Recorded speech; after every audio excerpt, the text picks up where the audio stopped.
Access population নিয়ে পড়বো, ঠিক আছে? মানে মনে করো যে নিউক্লিয়াস ডিস্ট্রিবিউশন, আমি মনে করো যে স্যাম্পলের মধ্যে তো শুধু দুইটা হাইড্রোজেন কিংবা একটা হাইড্রোজেন নিউক্লিয়াস থাকে না, তাই না? কিংবা একটা অ্যাটম থাকে না, থাকে তো অনেকগুলো অ্যাটম, তাই না?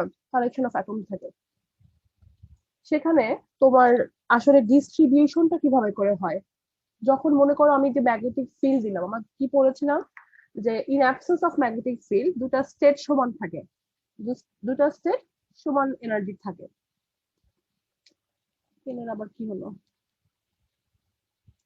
ঠিক আছে, দুটো স্টেট সমান থাকবে। যখন আমি অ্যাপ্লাইড ম্যাগনেটিক ফিল্ড দিব তখন কি হবে, এনার্জি স্টেটের পরিবর্তন হবে, এনার্জি স্টেটে একটা আপার স্টেট একটা লোয়ার স্টেটে চলে যাবে। এখন কথা হচ্ছে নিউক্লিয়াস গুলোর ডিস্ট্রিবিউশন কিভাবে হবে। হ্যাঁ, এই যে নিউক্লিয়াস একটা স্যাম্পল, আমি যখন মনে করো 5 মিলিগ্রাম স্যাম্পল নিয়েছি, 5 মিলিগ্রাম যতগুলো হাইড্রোজেন অ্যাটম আছে, হাইড্রোজেন অ্যাটম বলতে হাইড্রোজেন নিউক্লিয়াসের কথা। হ্যাঁ, নিউক্লিয়াস গুলো যে আছে এই নিউক্লিয়াস গুলো কিভাবে ডিস্ট্রিবিউশন হবে? ম্যাক্সিমাম সময় দেখা যায় তোমার হচ্ছে অ্যাপ্লাইড ম্যাগনেটিক ফিল্ড দেওয়ার পরে, দেওয়ার আগে কি হয়, দেওয়ার আগে কিন্তু আমি তোমাদের যেটা বলেছিলাম দেখো, ডিজেনারেট থাকে, তাই তো? দুইটা এনার্জি খুব কাছাকাছি ইকুয়াল এনার্জি থাকে। তখন কি হয়, মানে এলোমেলো তোমার হচ্ছে এখানে আর এখানে প্রায় সমান সমান থাকে নিউক্লিয়াসের সংখ্যা, যেহেতু এনার্জির সংখ্যা সমান, নিউক্লিয়াসের সংখ্যাও দুটা সেটে সমান সমান পর্যায়ে থাকে। যখন আমি অ্যাপ্লাইড ম্যাগনেটিক ফিল্ড ইউজ করি, দুটা স্টেট বিভক্ত হয়ে গেল, নিউক্লিয়াসও কিন্তু বিভক্ত হয়ে যাবে। লোয়ার এনার্জি স্টেটের নিউক্লিয়াসের সংখ্যা থাকবে বেশি, অনেক বেশি থাকে নিউক্লিয়াসের সংখ্যা, তার চেয়ে কম থাকে হলো তোমার হায়ার এনার্জি স্টেটে, কারণ oppose with the magnetic field.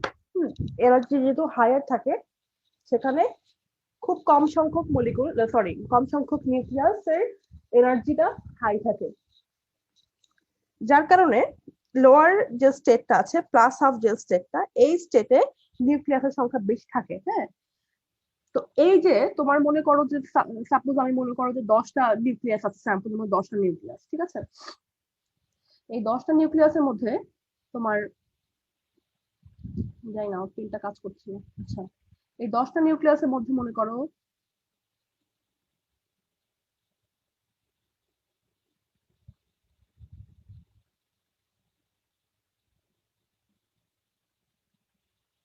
তিন, ঠিক আছে? 1 2 3 4 5 6 7 8 9 10, মনে করো এরকম 10টা নিউক্লিয়াসের মধ্যে 4টা থেকে উপরে, 6টা থাকে নিচে নিউক্লিয়াস, কিন্তু হাইড্রোজেন নিউক্লিয়াস, ঠিক আছে? এখন এক্সেস কয়টা আছে খেয়াল করো, নিচের স্টেটে এক্সেস আছে দুইটা, তাই তো? এটাকে বলা হয় এক্সেস পপুলেশন, এক্সেস পপুলেশন।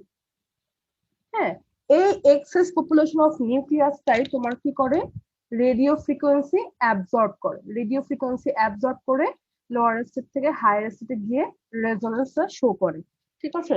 তো এই যে এক্সেস নিউক্লিয়াসের পরিমাণটা যত বেশি হবে, একটা মানে এনএমআর এর সিগন্যাল তত বেশি স্পষ্ট হবে, মানে এনএমআর সিগন্যালের ইন্টেন্সিটিটা তত বেশি হাই হবে, ঠিক আছে? তার মানে কি, খেয়াল করো আমি এখানে একটা পয়েন্ট আছে, তো ম্যাগনেটিক ফিল্ড যত বেশি বাড়াবে তত বেশি দুইটা স্পিন স্টেটের ডিফারেন্স তত বেশি বেড়ে যাবে, তাই তো? এটা মাইনাস হাফ, এটা হচ্ছে প্লাস হাফ, তত বেশি ডিফারেন্সটা বাড়বে। যখন বাড়বে নিউক্লিয়াসের সংখ্যা নিচের স্টেবল স্টেটে বেশি হবে, উপরের স্টেটে তখন কম হবে। মনে করো আমি আরো বেশি ম্যাগনেটিক ফিল্ড অ্যাপ্লাই করলাম, স্টেটটা এখানে আর এখানে উপরে চলে গেল, এত বেশি ডিফারেন্সটা হলো, তখন কি হবে, তখন এক্সেস পপুলেশন নিচে আরো বেশি বেড়ে যাবে। তার মানে মনে করো আমি এখান থেকে একটা নিউক্লিয়াস কমিয়ে দিলাম, এখানে একটা নিউক্লিয়াস আমি বাড়িয়ে দিলাম, তখন এক্সেস নিউক্লিয়াসের সংখ্যা হবে নিচের স্টেটে 3। এক্সেস পপুলেশন মানে হচ্ছে এখানেও 3টা, এখানেও, সরি, তোমার 4টা, তখন তোমার 4টা কিন্তু এক্সেস পপুলেশন বেড়ে গেল। তখন কি হবে, তুমি যত বেশি ম্যাগনেটিক ফিল্ড বাড়াবে তত বেশি তোমার হচ্ছে এক্সেস পপুলেশনের সংখ্যা বেড়ে যাবে। হ্যাঁ, এক্সেস পপুলেশন সংখ্যা বাড়লে তোমার ওই এক্সেস পপুলেশনটা কি করে, রেডিও ফ্রিকোয়েন্সিটা অ্যাবজর্ব করে। অ্যাবজর্ব করলে কি হয়, যত বেশি এক্সেস পপুলেশন তত বেশি ইন্টেন্সিটি এনএমআর সিগন্যালের বেশি বেড়ে যায়। এটা হচ্ছে তোমার এক্সেস পপুলেশনের সংজ্ঞা। প্রশ্ন কিন্তু মাঝে মাঝে আসে এরকম, 1 নম্বরের প্রশ্ন এক্সেস পপুলেশন কাকে বলে। আচ্ছা দেখো, a slight excess of nuclei in the lower energy spin state is called excess population, a slight excess, ঠিক আছে? খুব বেশি যে ডিফারেন্স থাকে তা কিন্তু না। হ্যাঁ, মনে করো 9টা 10টা এরকম নিউক্লিয়াস ডিফারেন্স হয়, The excess nucleus are the one that allow us to observe resonance. তার মানে হচ্ছে এই excess nucleus গুলোই রেডিও ফ্রিকোয়েন্সি অ্যাবজর্ব করে তোমার হচ্ছে আপার স্টেট থেকে লোয়ার স্টেট থেকে আপার স্টেটে যাবে। আচ্ছা, এখন আমি তোমাকে যেটা বললাম যে যখন আমি ম্যাগনেটিক ফিল্ড বাড়িয়ে দিব, তোমাদেরকে আমি যে চিত্রটা তোকে দেখালাম, ম্যাগনেটিক ফিল্ড যখন আমি বাড়িয়ে দিব দুইটা স্টেটের ডিফারেন্সটা আরো বেশি বেড়ে যাবে। বেড়ে গেলে কি হবে, নরমালি নিউক্লিয়াসের ডিস্ট্রিবিউশনটা লোয়ার স্টেটেও আরো বেশি বাড়বে, আপার স্টেটে একটু কম হবে। তার মানে কি এক্সিস পপুলেশনের সংখ্যা বেড়ে যাবে। এখন আমি কি এরকম করতে পারি, আমি যত ইচ্ছা হয় আমি ম্যাগনেটিক ফিল্ড বাড়াতেই থাকবো? এই জিনিসটা আসলে করা যায় না। কারণ কি, কারণ স্যাচুরেশন একটা স্টেপ আছে, স্যাচুরেশন। হ্যাঁ, এক্সিস পপুলেশন সবচেয়ে বেশি ইম্পর্টেন্ট। এক্সিস পপুলেশন একটা নির্দিষ্ট অ্যামাউন্ট থাকতে হয়, না হলে আমার এনএমআর এর সিগন্যাল, মনে করো অনেক এনএমআর দেখবে সুন্দর একটা ট্রিপলেট আমি দেখতে পাচ্ছি। হ্যাঁ, আবার অনেক সময় কি হয়, মনে করো যে এই যে নয়েজটা আছে, হ্যাঁ, এই ট্রিপলেট তুমি পেয়েছো, এই যে নয়েজ, এগুলোকে বলে নয়েজ। হ্যাঁ, এই যে ট্রিপলেটটা আমি কিন্তু স্পষ্ট বুঝতে পারছি না, কিন্তু এখানে তোমার এখানে নয়েজ থাকার পরেও কিন্তু আমি ট্রিপলেটটা খুব সহজেই বোঝা যাচ্ছে। এটা তোমার হচ্ছে যত এখানে তোমার বুঝতে হবে যে এখানে এই স্যাম্পলের চেয়ে এই স্যাম্পলের মধ্যে এক্সিস পপুলেশন বেশি, অথবা তোমার এখানে অ্যাপ্লাইড ম্যাগনেটিক ফিল্ডটা বেশি ইউজ করা হয়েছে। ঠিক আছে, এখন দেখো কত বেশি আমি বাড়াতে পারবো। কত বেশি, if the population of the upper and lower states become exactly equal, যদি ইকুয়াল হয়ে যায়, দেখা যায় যে যখন আমি ম্যাগনেটিক ফিল্ড বাড়াচ্ছি, বাড়াতে বাড়াতে এমন একটা পর্যায়ে চলে যায়, তখন এনার্জি এত বেশি গেইন করে ফেলে মানে ম্যাগনেটিক ফিল্ড থেকে, তোমার আপার এবং লোয়ার স্টেটে স্যাচুরেশন হয়ে যায়। স্যাচুরেশন মানে আপার এবং লোয়ার স্টেটে নিউক্লিয়াসের সংখ্যা সমান, তখন আর এক্সিস পপুলেশন বলতে কোনো নিউক্লিয়াস থাকে না। এক্সিস পপুলেশন যখন থাকবে না, তখন কিন্তু আলটিমেটলি কোনো নিউক্লিয়াস থাকছে না রেডিও ফ্রিকোয়েন্সি অ্যাবজর্ব করার জন্য। যার কারণে কি হচ্ছে, সেই ক্ষেত্রে স্যাচুরেশন যদি হয়ে যায়, তখন কিন্তু আমি কোনো সিগন্যাল দেখতে পারবো না। We observe no net signal. তার মানে কি, যখন আমি অ্যাপ্লাইড ম্যাগনেটিক ফিল্ডটা অনেক বেশি বাড়িয়ে দিব, আমি বাড়াতে পারবো, কিন্তু যখন অনেক বেশি বাড়াবো, যেটা স্যাচুরেশন স্টেট অ্যাকোয়ার করে ফেলে, তখন কি হচ্ছে আপার এবং লোয়ার স্টেটে exactly equal amount of nucleus থাকছে, যার কারণে কোনো এক্সেস পপুলেশন থাকছে না, আমরা কোনো সিগন্যালও পাচ্ছি না। This situation is called saturation. Saturation is achieved quickly if the power of the radio frequency signal is too high. এখানে রেডিও ফ্রিকোয়েন্সি কথা বলা হয়েছে, আসলে রেডিও ফ্রিকোয়েন্সি কখন আসছে খেয়াল করো, রেডিও ফ্রিকোয়েন্সি যে অ্যামাউন্ট অফ ম্যাগনেটিক ফিল্ড আমি ইউজ করব, ঠিক সেই অ্যামাউন্টে কিন্তু ল্যামার ফ্রিকোয়েন্সিটা ক্রিয়েট হবে, তাই তো? আর ল্যামার ফ্রিকোয়েন্সির সাথে কিন্তু রেডিও ফ্রিকোয়েন্সি যখন মিলবে, তখনই কিন্তু অ্যাবজর্পশনটা হবে। তো এখানে কি হচ্ছে, যখন স্যাচুরেশনটা, মানে এটা খুব ডিরেক্টলি লেখেনি, তোমার ইনডিরেক্টলি লিখেছে, স্যাচুরেশন অ্যাচিভ যখন রেডিও ফ্রিকোয়েন্সি সিগন্যাল হাই হয়, তাই তো? রেডিও ফ্রিকোয়েন্সি সিগন্যাল কখন হাই হয়, যখন ল্যামার ফ্রিকোয়েন্সি হাই হয়। এই যে আমরা এখানে পড়েছি, যখন ল্যামার ফ্রিকোয়েন্সি ইকুয়াল হবে, ঠিক তখনই কিন্তু অ্যাবজর্পশনটা হবে। এখন এই ল্যামার ফ্রিকোয়েন্সি কখন হাই হবে, যখন আমি অ্যাপ্লাইড ম্যাগনেটিক ফিল্ডটা বাড়াবো, ঠিক তখনই অ্যাপ্লাইড ম্যাগনেটিক ফিল্ডের উপরে কিন্তু তোমার ল্যামার ফ্রিকোয়েন্সি ট্রেন ধরতে হবে আবার আমার। Fully dependent. আচ্ছা, তোমরা নিজেদেরকে একটু মিউট করে রাখো, ঠিক আছে? শিলা, তুমি কি সবসময় বাসায় বাড়ি থাকো? বুঝলাম না, তোমাকে তোমার ফেসবুকে দেখি তুমি প্রচুর ঘুরে বেড়াও। সাবধান থাকো করোনার সময়, বুঝছো? ট্রেনে থাকো, বাসে থাকো, সারাটা দিন সাবধান থাকো। তোমাদের কিন্তু যেভাবে করোনা বাড়তেছে, দেখতেছো তো নিউজ, তো ঘোরাফেরা করলে হবে নাকি? দেখো নেক্সট দেখো। হ্যাঁ, তো কি বলছিলাম, স্যাচুরেশন। তো রেডিও ফ্রিকোয়েন্সি যেটা বললাম, এখানে তোমার ম্যাগনেটিক ফিল্ড হাই হলে আমি হচ্ছে saturation state চলে যাচ্ছি। আচ্ছা, if we increase the operating frequency of NMR instrument, the energy difference between the two state increases. দেখো, increases মানে যদি আমি অপারেটিং ফ্রিকোয়েন্সি অপারেট করছি কোনটা, যদি আমি মনে করো অ্যাপ্লাইড ম্যাগনেটিক ফিল্ডটা বাড়িয়ে দিই, দুটো স্টেটের ডিফারেন্সটা বেড়ে যায়। The sensitivity of the instrument is increased and the resonance signals are stronger because more nuclei can undergo transition at higher frequency. এটা আমি তোমাদেরকে বললাম যে তোমার সেন্সিটিভিটিটা বেড়ে যায় যদি আমি অ্যাপ্লাইড ম্যাগনেটিক ফিল্ড বাড়িয়ে দিই, কিন্তু এত বেশি বাড়াতে পারবো না যেখানে যেক্ষেত্রে স্যাচুরেশন হয়ে যায়। এখান থেকে কিন্তু ঘুরিয়ে ফিরে অনেক ধরনের প্রশ্ন আসতে পারে। আমি এই জন্যই তোমাদেরকে বলি, ক্লাসে যদি অ্যাটেন্টিভ না থাকো, শুধুমাত্র স্লাইড পড়ে কিন্তু পারবা না। হ্যাঁ, এখানে দেখো স্লাইড গুলো যে তৈরি করা হয়েছে, তোমাদের পাঙ্গের বই দেখলে বুঝতে পারবে স্যাচুরেশন এক্সপোপুলেশন, এই এক্সপোপুলেশন কথাটা ক্লিয়ারলি দেওয়া আছে, স্যাচুরেশন কিংবা এই পার্টটুকু কিন্তু ক্লিয়ারলি লেখা নেই, এখানে কিন্তু কনক্লুশন পার্টটা লেখা আছে। এই যে মুখে আমি এত কথাগুলো বললাম, এই কথাগুলো যদি যারা শুনবে মনোযোগ দিয়ে, যারা মনে রাখবে, বুঝাটা মনে রাখবে, বেসিক্যালি বুঝতে পারবে, তারা কিন্তু পরীক্ষা হলে আমি এখান থেকে যদি কোনো পেছিয়ে কোনো প্রশ্নও করি তাও কিন্তু তোমরা অ্যান্সার করতে পারবে। এই জন্যই বলি ক্লাসগুলো করো। আচ্ছা, কেমিক্যাল শিফট, ঠিক আছে। কেমিক্যাল শিফট আমরা জানি ডেল্টা ইউনিট দিয়ে প্রকাশ করি। ডেল্টা ইউনিট, ডেল্টা থাকে তোমার হচ্ছে ইউনিট থাকে হচ্ছে ppm, parts per million. Parts per million কি হয়, ডেল্টা ইকুয়ালস টু কি থাকে, shift in hertz divided by spectrometer frequency in megahertz.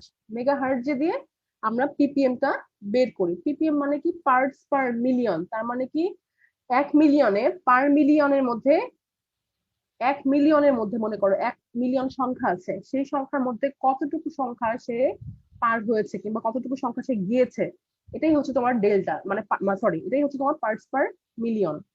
ঠিক আছে, এখন এখানে মিলিয়ন কতটা কেন আসছে দেখো, এই যে মিলিয়ন কতটা কেন আসছে, আমি এখানে দেখো একটা হচ্ছে হার্জে, একটা হচ্ছে মেগা হার্জে। মেগা হার্জ মানে কি 10 টু দি পাওয়ার 6, তার মানে আমি যদি শিফট 1 হার্জ হয়,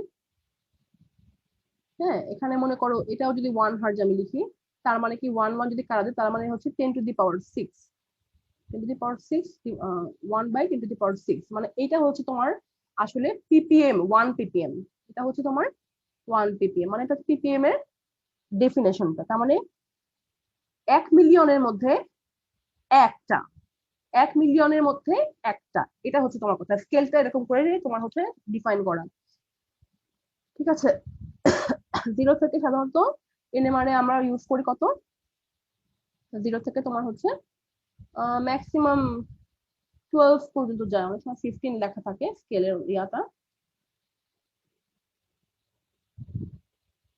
15 পর্যন্ত যায় না। খুব রেয়ার কেসে মনে করো কার্বক্সিলিক অ্যাসিড যদি খুব রেয়ার কেসে যায়, যে তোমার আরো বেশি ডিসেন্ডিং জোনে পড়ে যায়, সেক্ষেত্রে তোমার কার্বক্সিলিক অ্যাসিড 13 তো যেতে পারে বেশিরভাগ করে, একটু বেশি যায় না। আচ্ছা, the chemical shift in delta units express the amount by which a proton resonance in is shifted from TMS, tetramethyl silane। এইটা তোমার হচ্ছে কি একটা স্ট্যান্ডার্ড সাবস্টেন্স, যেটা যেখানে দেখা যাচ্ছে 4টা মিথাইল গ্রুপ কিন্তু তোমার 0 ppm এ তোমার হচ্ছে পিক দেয়। কারণ হচ্ছে কি, কারণ 4টা মিথাইল গ্রুপের প্রোটন যেগুলো আছে এত বেশি শিল্ডিত থাকে, দেখা যাচ্ছে স্কেল কিন্তু 0 থেকে মাইনাসের দিকে যেতে পারে, -1, -2, -3 এরকম প্রোটন কিন্তু আছে যেগুলোর মান মাইনাসের দিকে আসে, কিন্তু একদম 0তে পাওয়া যায় হচ্ছে কিসের মান, টিএমএস এর মান, টেট্রামিথাইল সিলেন। হ্যাঁ, এটার মান একদম 0তে আছে। দেখা যায় যে তোমার 4টা মিথাইল গ্রুপের যে শিল্ডিং ইফেক্টটা তোমার 0তে পিক দেয়। এখন আচ্ছা, the values of delta for a given proton are always the same irrespective of whether the measurement was made at 60 megahertz or 100 megahertz। যেখানে বলা হচ্ছে যে তোমার মনে করো যে আমার একটা স্যাম্পল ইথানল, হ্যাঁ ইথানলে মনে করো CH3CH2, মিথিলিনের পিক যদি তোমার হচ্ছে মনে করো 4 পয়েন্ট সামথিং আসছে, যদি আমি 50 মেগাহার্জ কোনো ম্যাগনেটিক ফিল্ড ইউজ করি সেক্ষেত্রেও 4.1 এ আসবে, আবার যদি 100 মেগাহার্জ ইউজ করি সেক্ষেত্রেও 4.1 এ আসবে। আমাদের ইয়াতে ওয়াজেদ মিয়াতে কত হয়, 400 মেগাহার্জের এনএমআর ইউজ করা হয়, হ্যাঁ 400 মেগাহার্জ তুমি ইউজ করো সেক্ষেত্রেও একই ভ্যালু আসবে, একই ppm আসবে। এটা কেন হচ্ছে দেখো, মনে করো for instance, at 60 megahertz, the shift of the proton in methyl bromide is 162 hertz. 162 hertz পেয়েছে 60 megahertz applied magnetic field use করে, মানে স্পেকট্রোফটোমিটারের তোমার হচ্ছে অ্যাপ্লাইড ম্যাগনেটিক ফিল্ডের মান হচ্ছে 60 megahertz। তাহলে খেয়াল করো 162/60 equals to 2.670 ppm আসে। এখানে কিন্তু মেগাহার্টজ থেকে, মেগাহার্টজ মানে কি 10 টু দি পাওয়ার 6, আমি যদি হার্টজে কনভার্ট করি, হ্যাঁ আমি এটাকে মনে করো কেটে 60 into 10 to the power 6 hertz আমি করে দিলাম। যদি হার্টজ আমি করে দিই, এই হার্টজ কাটা গেল, যদি কাটা যায় তুমি শুধুমাত্র 162 কে 6 দিয়ে ডিভাইড করবা, ডিভাইড করলে দেখা যায় হ্যাঁ 2.70 এই মানটা আসবে। 2.70 আর 1/10⁶ মানে হচ্ছে এই ppm, পার্টস পার মিলিয়ন, তার মানে 2.70 ppm। আবার যদি 100 মেগাহার্টজ তুমি ইউজ করো, 100 মেগাহার্টজের মধ্যে মান আসবে 270। 270 যখন আসবে তখন খেয়াল করো, আমি কিন্তু এই মেগাহার্টজ যদি ভেঙে লিখি তাহলে 10⁶ হয়, তাই তো? এখন তোমার কাজ কি, 10⁶ হার্টজ, এই হার্টজ কেটে গেল, কেটে গেলে কি হলো, 1/10⁶ থেকে এটার মানে হলো ppm, আমি ppm এখান থেকে লিখতে পারলাম। আর 270 ডিভাইড বাই 100 যদি আমি কাটাকাটি করি তাহলে 2.70 এই মানটা আসবে। তার মানে তুমি যেই ম্যাগনেটিক ফিল্ডে ইউজ করো না কেন, কম্পাউন্ড যদি একই হয়, স্যাম্পল যদি একই হয়, প্রোটনের মান সবসময় সেম আসবে। বুঝতে পারলো তো সবাই? এখানে কিন্তু আমি তোমাদেরকে বলে রাখি, এটা কিন্তু অঙ্ক আসে, ম্যাথ আসে কিন্তু। হ্যাঁ তোমরা হচ্ছে পাভিয়ার বলতে, হ্যাঁ পাভিয়ার বলতে আছে যে তোমার মনে করো এটার মানটা দেওয়া আছে, শিফট ইন হার্জের মান দেওয়া আছে, সরি এই মানটা মনে করো দেওয়া আছে, ডেল্টার মান দেওয়া আছে, তোমাকে শিফটের মান বের করতে বলেছে ইন ppm। হ্যাঁ শিফটের মানটা ইন ppm বের করতে বলেছে, এরকম কিন্তু প্রশ্ন অনেক আসে।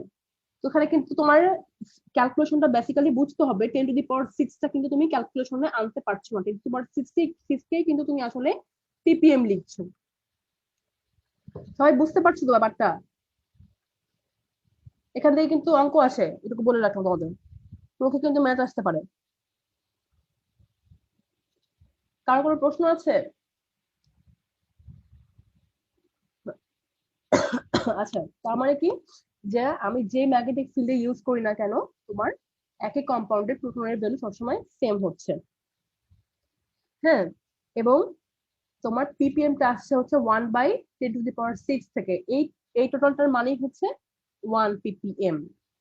1 ppm এই ওয়ার্ডটা আমি লিখতে পারছি, এর আগে কিন্তু আমি দেখো এখানে কোনো ppm কিন্তু আসেনি, হার্জ বাই মেগা হার্জ এখান থেকে কিন্তু ppm টাই আসছে। আর যেটা ক্যালকুলেশন করে, যেটা কাটাকাটি করে যেটা আসে সেটা হবে। এখানে কিন্তু ম্যাথ থাকতে পারে এটা নিয়ে, এটা কিন্তু খেয়াল করবা। আচ্ছা noise, signal two noise ratio, noise আসলে কি, এই যে নয়েজ, এটা হচ্ছে নয়েজ, এটা হচ্ছে মেইন সিগন্যাল, সিংলেট পেয়েছে একটা। সিগন্যাল টু নয়েজ রেশিও, এই কথা থেকে বল, সিগন্যাল থেকে নয়েজের রেশিও, সিগন্যাল ভার্সেস নয়েজ, এই রেশিওটা আসলে কত? যদি বেশি হয় তাহলে ভালো, যদি কম হয় তাহলে বুঝতে হবে নয়েজের পরিমাণটা অনেক বেশি। সিগন্যাল বেশি মানে কি, বেলটাও বেশি। হ্যাঁ বেশি বেলও মানে কি, তোমার সিগন্যাল টু নয়েজ রেশিও তোমার ঠিক আছে। আর যদি এরকম হয় যে না নয়েজের পরিমাণটা অনেক বেশি, তখন কি হবে, সিগন্যালের চেয়ে নয়েজের পরিমাণ যখন বেশি হয়ে যাবে তখন ভ্যালু কিন্তু অনেক কমে যাবে, ভাগ করলে মানটা কমে যাবে, কমে গেলে কিন্তু বুঝতে হবে নয়েজ এবং সিগন্যাল খুব কাছাকাছি চলে আসছে, যার কারণে তুমি সিগন্যালটা রিজলভ করতে পারছো না। হ্যাঁ তার মানে এনএমআর এর স্যাম্পলের মধ্যে তোমার অপারেটিং, দেখো না আমাদের এনএমআর অপারেটরের কিন্তু তোমার অনেক ট্রেনিং লাগে, ওই মানে এনএমআর কিভাবে নিতে হয় এর উপরও কিন্তু অনেক কিছু ডিপেন্ড করে, বুঝছো, যে এনএমআর কিভাবে রান করাতে হয়, কিভাবে করে করলে সিগন্যাল ভালো আসবে, নয়েজটা কম আসবে, ঠিক আছে, পিক গুলো খুব সুন্দর বোঝা যাবে, এগুলো কিন্তু খুব মানে একজন এনএমআর অপারেটরের কাজ, সুন্দর করে নিয়ে আসতে পারে কিনা। আচ্ছা নয়েজ দেখো, noise is random electronic signals that are usually visible as fluctuations, ঠিক আছে, as fluctuations of the baseline in the signal. মানে দেখো বেসলাইন হওয়ার কথা ছিল কিরকম, বেসলাইন হওয়ার কথা ছিল এরকম একদম স্মুথ, না হয়ে কিন্তু দেখো এরকম ফ্ল্যাকচুয়েট করে, তাই তো, উঁচু নিচু হয়, তারপর আমরা একটা সিগন্যাল পাই, এরকম হয়। তো এই যে হচ্ছে, এটা কেন হচ্ছে, ইলেকট্রনিক সিগন্যাল, তার মানে রেডিও ফ্রিকোয়েন্সি যখন যায়, ঠিক আছে, এর সাথে কিন্তু মানে মনে করো যে স্যাম্পলের যে অ্যাবজর্পশন হয়, আশেপাশে যে তোমার প্রত্যেকটা ইলেকট্রনিক পার্টস গুলো থাকে ওগুলো কিন্তু অ্যাবজর্ব করে, কিছু কিছু আদার্স পার্টস, কিছু তোমার হচ্ছে ইম্পিউরিটিস থাকলে, মনে করো তোমার স্যাম্পলে কিছু ময়েশ্চার রয়ে গেছে, কিছু তোমার হচ্ছে আদারওয়াইজ সলভেন্ট রয়ে গেছে, সেগুলো কি করে অ্যাবজর্ব করে। প্লাস ইলেকট্রনিক সিগনালে তোমার বিভিন্ন ধরনের মানে রিফ্লেকশন হয়, রিফ্লেকশন থেকে কিছু তোমার ইয়াতে চলে আসে, এনএমআর এর সিগনালে চলে আসে, ঠিক আছে। ওইটার কারণে তোমার এই নয়েজটা আসলে পাওয়া যায়। Since noise is random, its intensity does not increase as many interactions of the spectrum are added together. তার মানে কি আসলে নয়েজের ইন্টেন্সিটি কখনোই খুব বেশি হয় না, ঠিক আছে? এটা তোমার মানে খুব বেশি একটা হয় না যদি তোমার স্যাম্পলটা খুব বেশি ইম্পিওর থাকে। তোমার স্যাম্পল যদি পিওর থাকে, তোমার মনে করো সলভেন্ট নেই, আদারওয়াইজ কোনো রিয়াক্টেন্ট রয়ে যায়নি, অথবা তোমার ময়েশ্চার কন্টেন্টটা কম, তখন কি হবে, তোমার বেস লাইনটা তুমি ডিফারেন্সিয়েট করতে পারবে। আর যদি এরকম হয় যে না, স্যাম্পলের পরিমাণ কম, ইম্পিউরিটিস পরিমাণ বেশি, প্লাস তোমার যে অপারেট করছেন যিনি, উনি ওনার হাতের মানে কাজের দক্ষতা কম, সেক্ষেত্রে তোমার কাছে নয়েজটা অনেক বেশি আসে।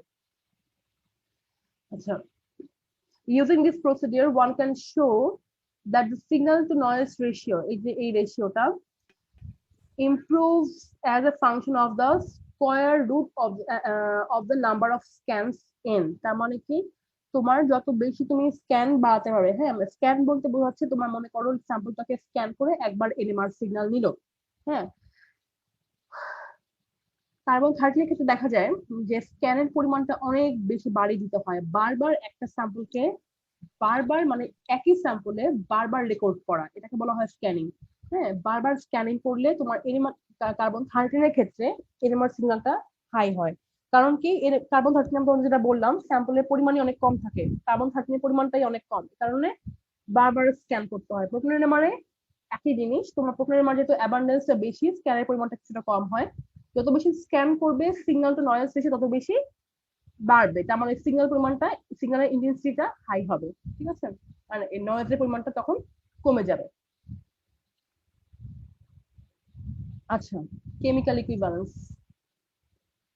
ম্যাগনেটিক ইকুইভ্যালেন্ট এবং কেমিক্যাল ইকুইভ্যালেন্ট, দুটো কথা আছে এখানে।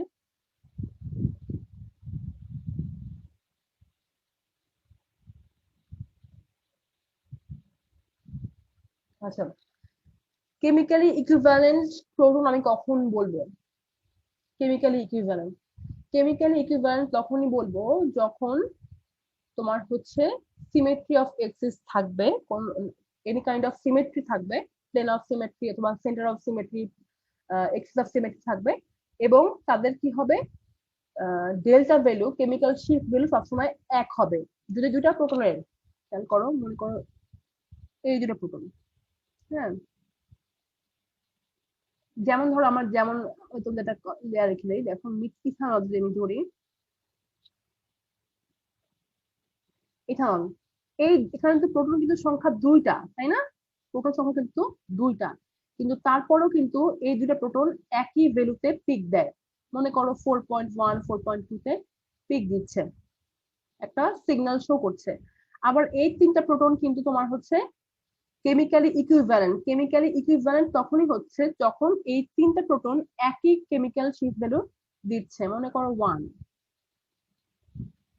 মনে করো 1.2 1.3, এরকমে তোমার একটা সিগন্যাল দিচ্ছে মিথাইলের তিনটা প্রোটন। এখানে প্রোটনের সংখ্যা কিন্তু তিনটা, তারপরেও কিন্তু এরা একই ভ্যালুতে পিক দিচ্ছে, এইটাকেই বলা হচ্ছে কেমিক্যালি ইকুইভ্যালেন্ট। আচ্ছা, all of the protons found in chemically identical environment within a molecule are chemically equivalent, ঠিক আছে? এখন chemically equivalent environment বলতে কি বোঝাচ্ছে? And they often exhibit the same chemical shift value, chemical shift value same হবে,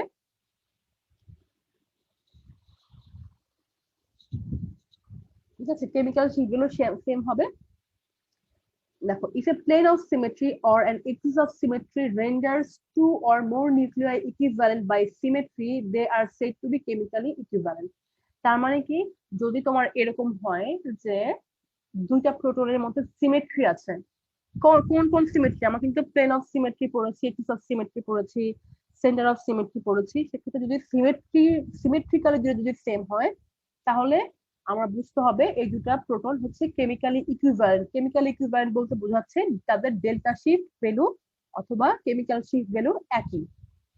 in acetone, যদি suppose মনে করো in acetone CH3CO CH3, a plane of symmetry and sc2 axis renders the two methyl groups chemically equivalent। দেখো, এখানে একটা এই মলিকুলের মধ্যে কিন্তু একটা C2 এক্সিস আছে। C2 এক্সিস বলতে কি বুঝি আমরা? সিটোসিস মানে হচ্ছে যদি আমি এই এক্সিস বরাবর এই যে লম্বা আমি এক্সিস রাখলাম, এই এক্সিস বরাবর যদি আমি 180 ডিগ্রিতে রোটেট করি, তাহলে আমি সেম মলিকুল পাচ্ছি কিনা।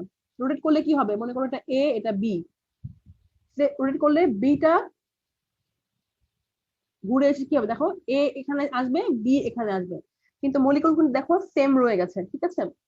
আবার প্লেন অফ সিমেট্রি বলছে, প্লেন অফ সিমেট্রি যদি আমি বলি, ম্যাম আসসালামু আলাইকুম।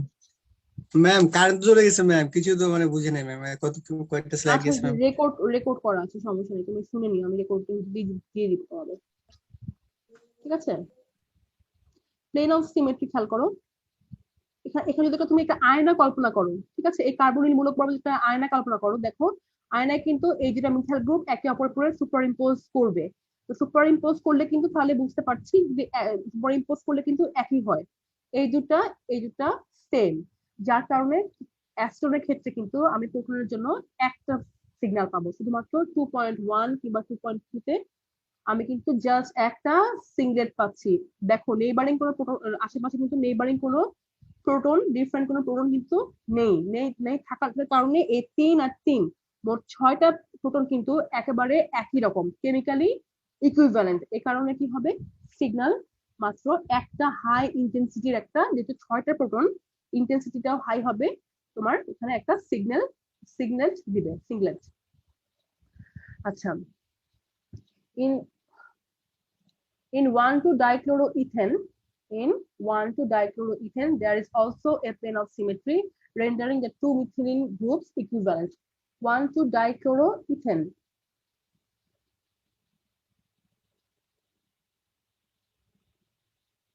ঠিক আছে, এটা এখানেও কি হবে দেখো, এখানে তুমি একটা মিরর কল্পনা করো, একটা মিরর যদি তোমার থাকে, তাহলে কি হবে দেখো, এই পার্টের উপর সুপার ইম্পোজ করবে। আমার একটা জিনিস খেয়াল করবা, যে কোনো ধরনের সিমেট্রি যদি কোনো মলিকুলের মতো থাকে, সেটা কি আমরা বলছি কেমিক্যালি ইকুইভ্যালেন্ট। আর কেমিক্যালি ইকুইভ্যালেন্ট হলে সবসময় তোমার কি হবে, একই ডেল্টা ভ্যালুতে কেমিক্যাল শিফট ভ্যালু সেম হবে। আর যদি কখনো ম্যাগনেটিক্যালি ইকুইভ্যালেন্ট হয়, সরি ম্যাগনেটিক্যালি ইকুইভ্যালেন্ট হলেও তোমার কেমিক্যাল শিফট ভ্যালু কিন্তু সেম হয়, কিন্তু ম্যাগনেটিক্যালি ইকুইভ্যালেন্ট হলে একটা সমস্যা যেটা হয়, যদি নন ইকুইভ্যালেন্ট হয়, সরি ম্যাগনেটিক্যালি যদি নন ইকুইভ্যালেন্ট হয়, তখন কিন্তু একে অপরকে স্প্লিট করে। সাপোজ এই দুটা মিথিলিন গ্রুপের যেটা হাইড্রোজেন, আমি বলছি যে ম্যাগনেটিক্যালি নন ইকুইভ্যালেন্ট যদি ম্যাগনেটিক্যালি নন ইকুইভ্যালেন্ট হয়, তখন কি করবে, এই প্রোটনকে স্প্লিট করবে, মানে কি, তখন ভেঙে যাবে, একই দুটা প্রোটন কিন্তু একই ভ্যালুতে পিক দিবে না, তখন কিন্তু এই দুটা ভ্যালু ভিন্ন ভিন্ন মানে পিক দিবে এবং স্প্লিট করে দেবে। আচ্ছা, এটা পরে আসবো। In most cases, chemical equivalent nuclei have the same resonance frequency, মানে chemical shift, do not split each other, মানে একে অপরকে স্প্লিট করে না। স্প্লিটিং মানে কি, স্প্লিটিং মানে আমরা পারি, তাই না, প্যাসকেল ল অনুযায়ী, প্যাসকেল সিস্টেম অনুযায়ী, প্যাসকেল ট্রায়াঙ্গেল অনুযায়ী, ট্রিপলেট, ডাবলেট, সিংলেট এগুলো, and give a single NMR signal. When this happens, the nuclei are said to be magnetic equivalent as well as chemical equivalent. তার মানে যখন একে অপরকে স্প্লিট করছে না এবং একই কেমিক্যাল শিফট ভ্যালু থাকছে, তখন আমরা এটাকে, যেহেতু স্প্লিট করছে না, ম্যাগনেটিক্যাল ইকুইভ্যালেন্টের সাথে স্প্লিটিং এর সম্পর্ক, ঠিক আছে, আর কেমিক্যাল ইকুইভ্যালেন্টের সাথে তোমার হচ্ছে ডেল্টা ভ্যালুর সম্পর্ক। যেহেতু স্প্লিট করছে না, তার মানে তোমার হচ্ছে এই যে দুটো মলিকুল আমি দেখালাম এখানে, অ্যাসিটোনের ক্ষেত্রে আর 1,2-ডাইক্লোরোইথেনের ক্ষেত্রে, এই দুটো প্রোটন হচ্ছে বোথ কেমিক্যালি ইকুইভ্যালেন্ট এবং ম্যাগনেটিক্যালিও ইকুইভ্যালেন্ট, কারণ এটা একে অপরকে স্প্লিট করে না, ভেঙে দিচ্ছে না, একটা সিঙ্গলেটই আমরা পাচ্ছি। আমি তো রেকর্ড করছি, বুঝছো, তোমাদের যাদের সমস্যা হয় তোমার রেকর্ডিংটা দেখে নিবা। অ্যাটেন্ডেন্স কয়জন, 54। তোমাদের এখনো মাস্টার্সে ভর্তি হওয়া হয়নি না? না ম্যাম, ম্যাম অনলাইনে বলছিল যে ভর্তি এখনো দেয় নাই তো। এই মাস্টার্সের ভর্তি নিয়ে খুব ঝামেলা হয়, অফিসটা খুব, এই মাস্টার্সের রোল নিয়ে আমি বলবো যে অর্গানাইজ না, এটা নিয়ে আমার খুব ঝামেলা হয়েছে। মাস্টার্সের রোল পাও না, তোমার রোল না পেতে দেরি হয়। আচ্ছা, magnetic equivalence has two strict requirement, মানে হচ্ছে দুটা রিকোয়ারমেন্ট ফুলফিল করলেই ম্যাগনেটিক্যালি ইকুইভ্যালেন্ট হবে। যেটা কি কি, magnetically equivalent nuclei must be isochronous. Isochronous বলতে বোঝায় যে same chemical shift, that is they have must have identical chemical shift. যদি ম্যাগনেটিক্যাল ইকুইভ্যালেন্ট হয় তবে অবশ্যই প্রোটন দুটাকে আইসোক্রোনাস হতে হবে। Magnetically equivalent nuclei must have equal coupling constant value, ঠিক আছে, coupling constant to all other nuclear to the molecule. যেমন আমি তোমাকে বলি, ইথানল দিয়েই বলি,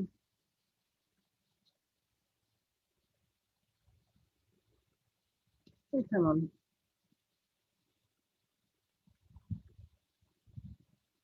হ্যাঁ, এই যে তিনটা প্রোটন দেখো, এই তিনটা প্রোটন যদি আমি যদি ম্যাগনেটিক্যালি ইকুইভ্যালেন্ট বলতে চাই তাহলে কি করতে হবে জানো? এই তিনটা প্রোটনের সাথে এই পাশের দুটা প্রোটনের যে কাপলিং কনস্ট্যান্ট, দুটো প্রোটনের সাথে যে কাপলিং কনস্ট্যান্ট, ওর সাথে ওর কাপলিং কনস্ট্যান্ট, ওর সাথে ওর কাপলিং কনস্ট্যান্ট, এর সাথে এর সাথে এর সাথে এর, প্রত্যেকটা কাপলিং কনস্ট্যান্ট যদি সমান হয় তাহলে এই তিনটা প্রোটন হচ্ছে ম্যাগনেটিক্যালি ইকুইভ্যালেন্ট। এই দুটো প্রোটন তখনই ম্যাগনেটিক্যালি ইকুইভ্যালেন্ট হবে যখন এই প্রোটনের সাথে পাশের নেইবারিং যে প্রোটন গুলো আছে, নেইবারিং প্রোটনের যে কাপলিং কনস্ট্যান্ট যদি তোমার হচ্ছে সমান হয়, তখনই আমি বলবো যে দুটা প্রোটন ম্যাগনেটিক্যালি ইকুইভ্যালেন্ট। এটাই হচ্ছে মোস্ট ইম্পর্টেন্ট, ঠিক আছে। তার মানে যদি ম্যাগনেটিক্যালি নন ইকুইভ্যালেন্ট হয় সেক্ষেত্রে যদি মনে করো যে এই প্রোটন আর এই প্রোটন ম্যাগনেটিক্যালি নন ইকুইভ্যালেন্ট, যদি নন ইকুইভ্যালেন্ট হয় তাহলে অবশ্যই বুঝতে হবে নেইবারিং কোন একটা প্রোটনের সাথে, মনে করো ওর সাথে কাপলিং কনস্ট্যান্ট মনে করো 7, এর সাথে এই প্রোটনের সাথে আবার এর কাপলিং কনস্ট্যান্ট, সরি একটু আমি একটু ভেঙে লিখি, পরিষ্কার করে লিখি, দাঁড়াও বেশি ভিজিবল হয়ে গেছে, ঠিক আছে। মনে করো এই প্রোটনের সাথে এই প্রোটনের কাপলিং কনস্ট্যান্ট হচ্ছে 7, কিন্তু এই প্রোটনের সাথে আবার এই প্রোটনটার কাপলিং কনস্ট্যান্ট হচ্ছে 9। ডিফারেন্ট হলো না? এই ডিফারেন্ট হওয়ার কারণে আমি এই দুটা প্রোটনটাকে আমি ম্যাগনেটিক্যালি নন ইকুইভ্যালেন্ট বলবো, ঠিক আছে। ম্যাগনেটিক্যালি নন ইকুইভ্যালেন্ট হওয়ার জন্য দুটো শর্ত অবশ্যই দরকার, একটা হচ্ছে আইসোক্রোনাস, একটা হচ্ছে equal coupling constant. Shielding deshielding effect আমরা ভালো করে জানি, শিল্ডিং কি আর ডিশিল্ডিং কি। ম্যাম আইসোক্রোনাসটা একটু বুঝতে পারি না, মানে আইসোক্রোনাস কি? আইসোক্রোনাস মানে হচ্ছে যদি দুটো প্রোটনের ডেল্টা শিফট ভ্যালু সেম হয় সেটাকে বলা হয় আইসোক্রোনাস। মনে করো যে CH2 দুটো হাইড্রোজেনের ভ্যালু কিন্তু সেম, তাই না? 4.1 এ দুটো কিন্তু আমরা 4.1 এ পাই, এই দুটো প্রোটন যদি প্রোটনের যদি সেম কেমিক্যাল শিফট ভ্যালু হয় সেক্ষেত্রে আমরা দুটো প্রোটনকে বলি isochronous. Equivalent magnetically equivalent nuclei, nuclei মানে নিউক্লিয়াস সংখ্যা, প্লুরাল আর কি। তার মানে এই দুটো নিউক্লিয়াস যদি তোমার হচ্ছে আইসোক্রোনাস হয়, যদি আইসোক্রোনাস আমি বলি that is they must have identical chemical shift, মানে হচ্ছে ডেল্টা ভ্যালু, এই দুটো ডেল্টা ভ্যালু সেম হবে। যদি ডেল্টা ভ্যালু সেম হয় আমি দুটো নিউক্লিয়াসকে আইসোক্রোনাস বলতে পারি। এটা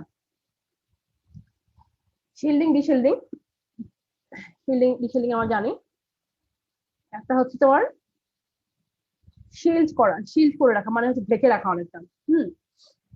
শিল্ডিংটা কি? তোমার আমি যে অ্যাপ্লাইড ম্যাগনেটিক ফিল্ড দিচ্ছি আর নিউক্লিয়াসের ক্ষেত্রে যে তোমার একটা ম্যাগনেটিক ফিল্ড তৈরি হচ্ছে সেটা যদি অপোজ করে, হ্যাঁ, যদি তোমার কি হয় অ্যান্টি প্যারালাল হয় এবং অথবা অপোজিট ডিরেকশন থাকে, সেটাকে আমরা কি বলছি তোমার হচ্ছে শিল্ডিং ইফেক্ট, ঠিক আছে। আর যদি ডিশিল্ডিং ইফেক্ট কখন হয়? তোমার হচ্ছে মনে করো অ্যাপ্লাইড ম্যাগনেটিক ফিল্ড তোমার হচ্ছে আমি দিলাম, যে যেদিকে আমি অ্যাপ্লাইড ম্যাগনেটিক ফিল্ড দিচ্ছি ঠিক একই দিকে, দেখো এই ম্যাগনেটিক ফিল্ড গুলো কিন্তু একই দিকে কাজ করছে, একই দিকে যখন কাজ করে তখন কি হয় ইফেক্টিভ ম্যাগনেটিক ফিল্ডটা কিন্তু আরেকটু বেড়ে যায়। আমি অ্যাপ্লাইড মনে করো দিলাম 1.41 টেসলা, কিন্তু তোমার আলটিমেটলি টোটাল যে তোমার আছে টোটালটা কিন্তু একটু বেশি হবে, কারণ এখানে তোমার নিউক্লিয়াসের স্পিনের কারণে যে ম্যাগনেটিক ফিল্ডটা তৈরি হচ্ছে সেটাও কিন্তু একই দিকে, যার কারণে কিছুটা যোগ হয়, অ্যাপ্লাইড ম্যাগনেটিক ফিল্ডে কিছুটা যোগ হয় ডিশিল্ডিং জোনে। ডিশিল্ডিং জোনে যখন যোগ হয় তখন কি হয় খেয়াল করো, কি ম্যাগনেটিক ফিল্ড ভ্যালু বাড়ছে, ম্যাগনেটিক ফিল্ড ভ্যালু বাড়লে এখানে কি হচ্ছে ল্যামার ফ্রিকোয়েন্সি বাড়ছে, অ্যাবজর্পশন অফ রেডিও ফ্রিকোয়েন্সি কিন্তু তখন বেড়ে যাবে, কারণ অ্যাবজর্পশন করতে গেলে আমরা জানি যে ওমেগা আর হচ্ছে নিউ এর মানটা সমান হতে হবে। ওমেগা যদি বাড়ে নিউটাও বাড়বে, ওমেগা যখন বাড়ছে কারণ এখানে ডিশিল্ডিং জোনে তোমার হচ্ছে অ্যাপ্লাইড ম্যাগনেটিক ফিল্ডটা বেশি অবজার্ভ হয়, মানে নিউক্লিয়াসটা বেশি অবজার্ভ করে, যার কারণে কি হয় পিপিএম এর মান কিন্তু বেশিতে আসে। ডিশেল্ডিং জোন কোনটা? ডিশেল্ডিং জোন কিন্তু যেটা ডেল্টা ভ্যালু যখন বেশি হয় 15 দিকে এটা হচ্ছে ডিশেল্ডিং জোন, আর এখানে যদি 0 হয় সেটাকে আমরা বলি শিল্ডিং জোন। এটা হচ্ছে শিল্ডিং জোন, ঠিক আছে? আর শিল্ডিং কেন হচ্ছে দেখো, এখানে কিন্তু ইফেক্টিভ যে ম্যাগনেটিক ফিল্ডটা, এখানে দেখো ম্যাগনেটিক ফিল্ডের ডিরেকশন কিন্তু oppose the applied magnetic field. এ কারণে কি হচ্ছে, যে অ্যাপ্লাইড ম্যাগনেটিক ফিল্ডটা দিচ্ছি আমি তার চেয়ে কিন্তু ইফেক্টিভটা কম হচ্ছে। কারণ দেখো এই গ্রিন কালার যেটা বোঝাচ্ছে, গ্রিনের কারণে তোমার হচ্ছে কিছুটা কম অনুভূত হচ্ছে, ঠিক আছে? কম মানে ওকে বাধা দিচ্ছে, অপোজ করছে ম্যাগনেটিক ফিল্ডটাকে, বাধা দেওয়ার কারণে আলটিমেটলি ইফেক্টিভ ম্যাগনেটিক ফিল্ডটা কমে আসতেছে। কমে আসার কারণে যদি ম্যাগনেটিক ফিল্ড কমে, ল্যামার ফ্রিকোয়েন্সিটাও কমবে। ল্যামার ফ্রিকোয়েন্সি যখন কমবে তখন কিন্তু রেডিও ফ্রিকোয়েন্সি অফ অ্যাবজর্পশনটাও কিন্তু কমে যাবে। কমে গেলে মানটাও কিন্তু তখন আলটিমেটলি কমে যায়। যদি খুব বেশি ডিসেন্ডিং জোনে যায় তখন কিন্তু -1 -2 এই দিকেও ভ্যালু অনেক সময় প্রোটনের ক্ষেত্রে চলে যায়। আচ্ছা, শিল্ডিং দেখো একটু সংজ্ঞাটা দেখে নাও, আমি সচরাচর বহু চলে আসে। When nuclei are excited by an external applied field, the electrons surrounding the nuclei produce individual magnetic field that can oppose the applied magnetic field. Applied magnetic field K oppose করে, ঠিক আছে, সাপ্রেস করার চেষ্টা করে। The presence of an induced magnetic field slightly diminishes, মানে হচ্ছে কমে যায়, কিছুটা কমে যায়। The influence of the applied external field on a proton because of its anti-parallel magnetic field.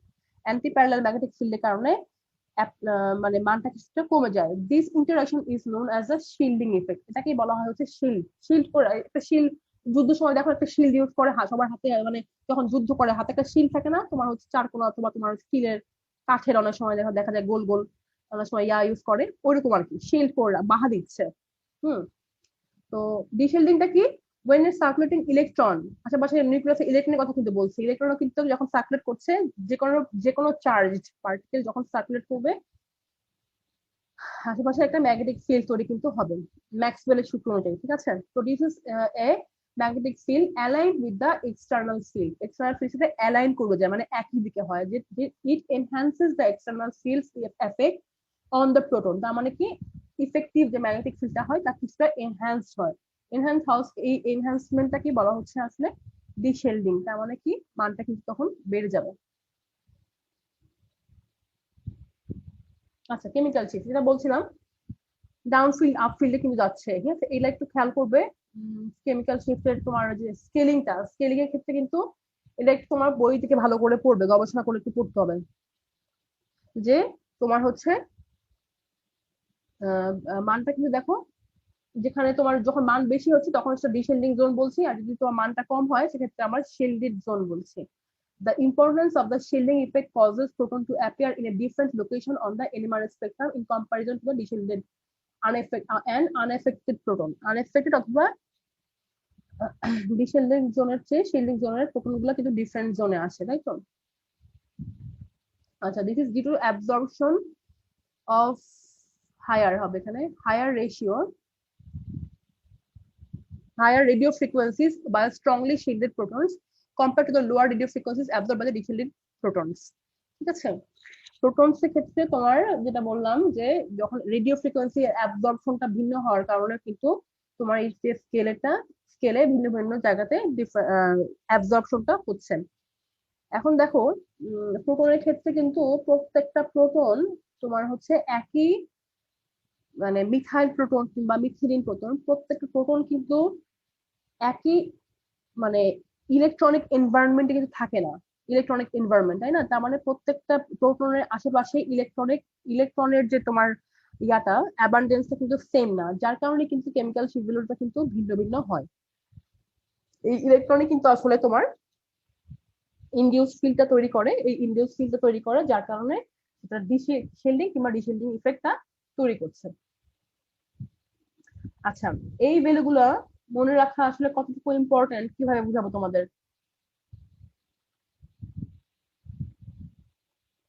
প্রচুর প্রচুর প্রচুর ইম্পর্টেন্ট, তোমাদের এই চারটা মনে রাখতে হবে।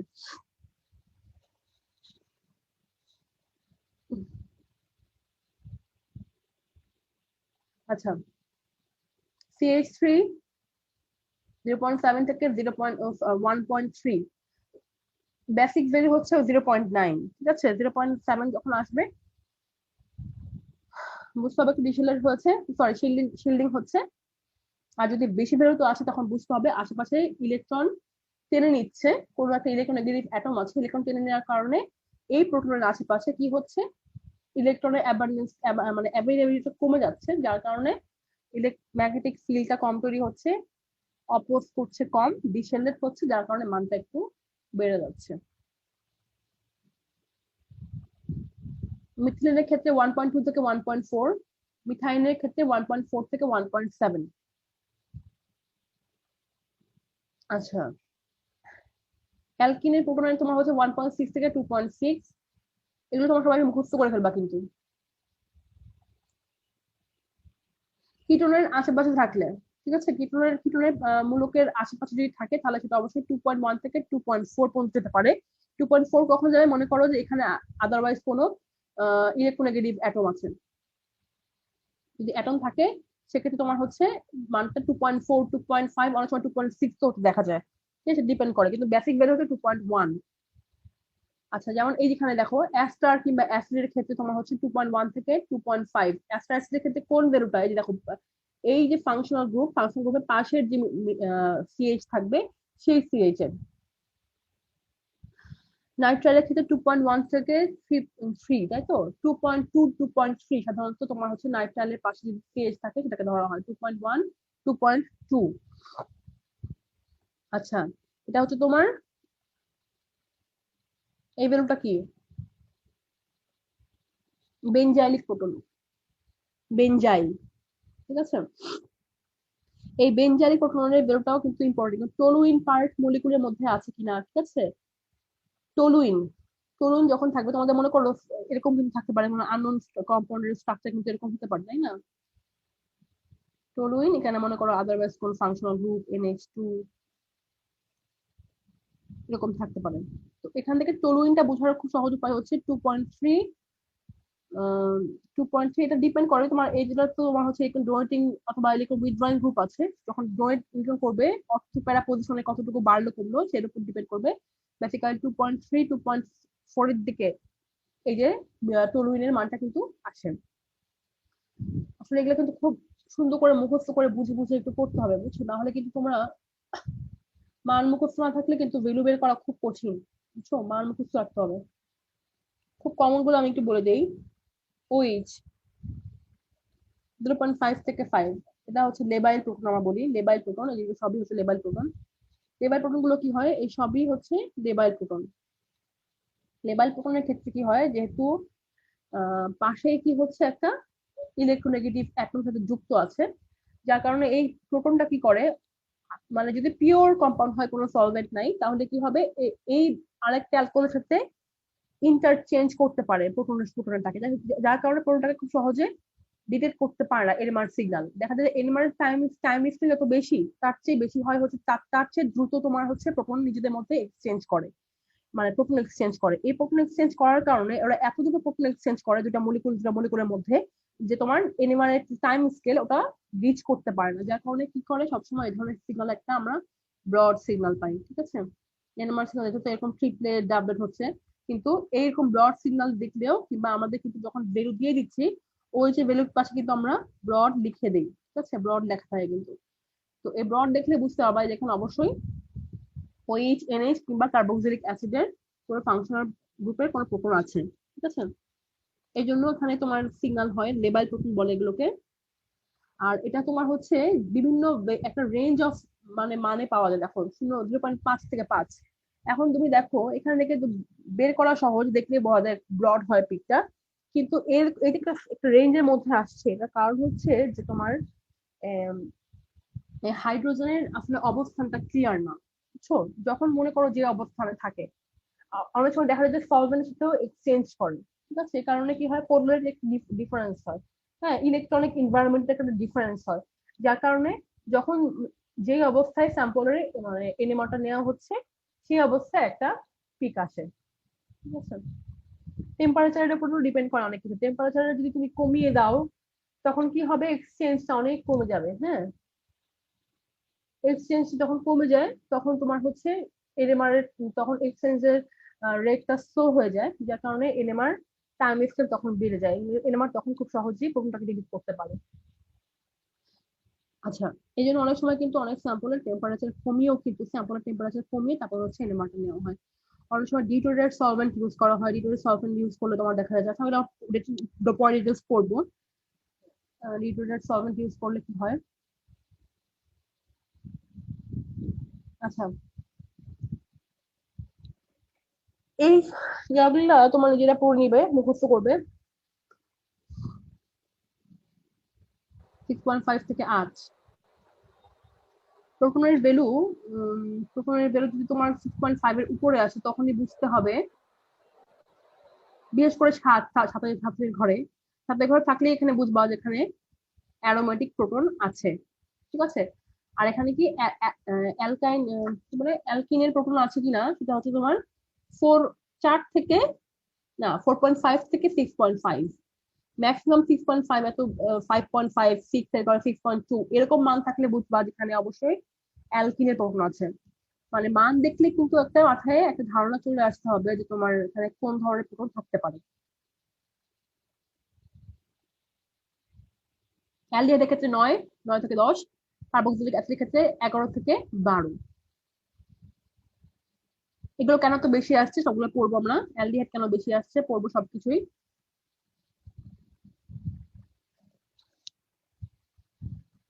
তো দেখো কেমিক্যাল শিফট কোন কোন ফ্যাক্টরের উপর ডিপেন্ড করে। এই যে কেমিক্যাল শিফট আমরা একটা স্কেল করছি, এখন কেমিক্যাল শিফট ভ্যালু বাড়বে না কমবে এটা ডিপেন্ড করবে অনেকগুলো টপিকের উপর ডিপেন্ড করে।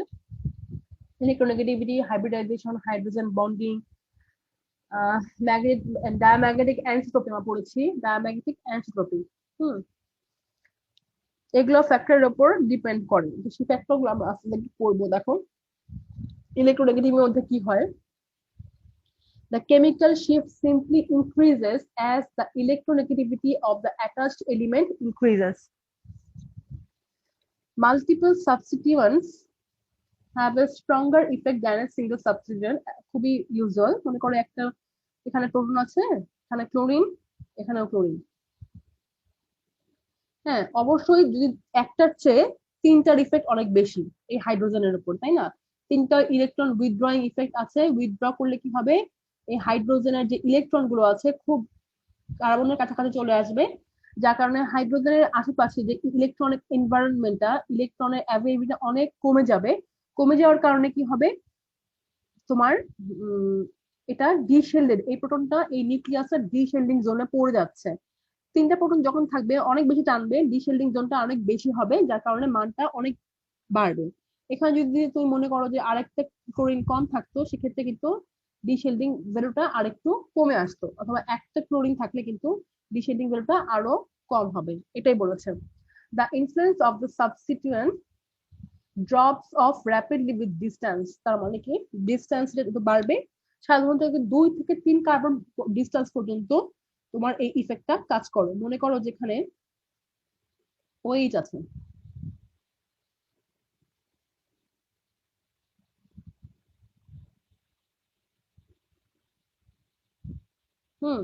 দেখো এখানে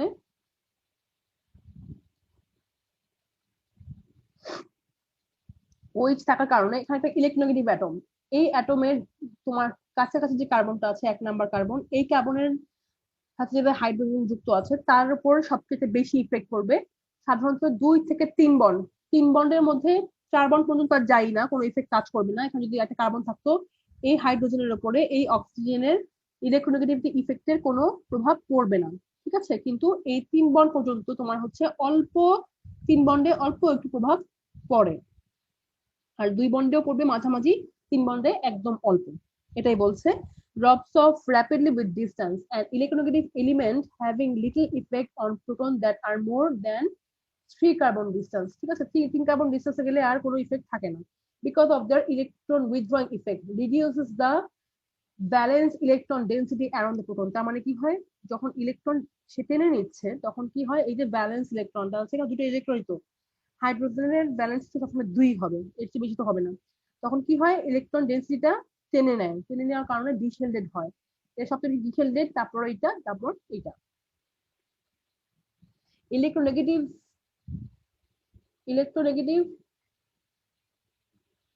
substance or carbon reduces the local diamagnetic shielding. Local diamagnetic shielding বলতে কি বোঝায়, যে ইলেকট্রন বন্ডের যে ইলেকট্রন গুলো আছে, ইলেকট্রন গুলো সার্কুলেট করে, তাই তো? যখন অ্যাপ্লাইড ম্যাগনেটিক ফিল্ডে যায় আরো বেশি জোরে সার্কুলেট করে, সার্কুলেট করার পরে একটা ডায়াম্যাগনেটিক কারেন্ট তৈরি করে। ডায়াম্যাগনেটিক কারেন্ট বলতে বোঝাচ্ছে, ডায়াম্যাগনেটিক বলতে বোঝাচ্ছে অপোজ দ্য ফিল্ড। হ্যাঁ, অ্যাপ্লাইড ম্যাগনেটিক ফিল্ডের বিপরীতে একটা ডায়াম্যাগনেটিক ফিল্ড তৈরি করে, যেটা শেল্ড করার চেষ্টা করে। সেই শেল্ডিং জোনটা কি হয়, আসলে যখন ইলেকট্রন গুলো হাইড্রোজেনের কাছ থেকে সরে যায়, সেই শেল্ডিং ইফেক্টটাও কিন্তু তখন আসলে ইলেকট্রনের সাথে সরে যায়। ঠিক আছে, এই জন্য বলতে হয় ভ্যালেন্স ইলেকট্রনটা যখন টেনে নিয়ে আসে, তখন কিন্তু এই প্রোটনের উপরে আসলে আর কোনো শিল্ডিং ইফেক্ট থাকে না, তখন বরঞ্চ ডিশেল্ডেড হয়ে যায়। তখন অ্যাপ্লাইড ম্যাগনেটিক ফিল্ডটা সরাসরি ফিল করতে পারে। আচ্ছা, reduce the local diamagnetic shielding, local diamagnetic shieldটা কমিয়ে দেয় in the vicinity of the attached proton, because they reduces the electron density around the protons. Substituents that have this type of effect are said to be deshielded proton. The greater the electronegativity of the substituent, the more the deshields the proton, and hence the greater the chemical shield of the proton. জানো, এখন increasing ইয়া দেখিয়েছে নিচের চার্টে, তার ইলেকট্রনগুলো সবচেয়ে বেশি, fluorine, oxygen, nitrogen, carbon, তারপর হচ্ছে হাইড্রোজেন। আচ্ছা, আজকে এই পর্যন্তই থাক, নেক্সট একটা বেজে গেছে, নেক্সট ক্লাসে ইনশাআল্লাহ আবার পড়াবো।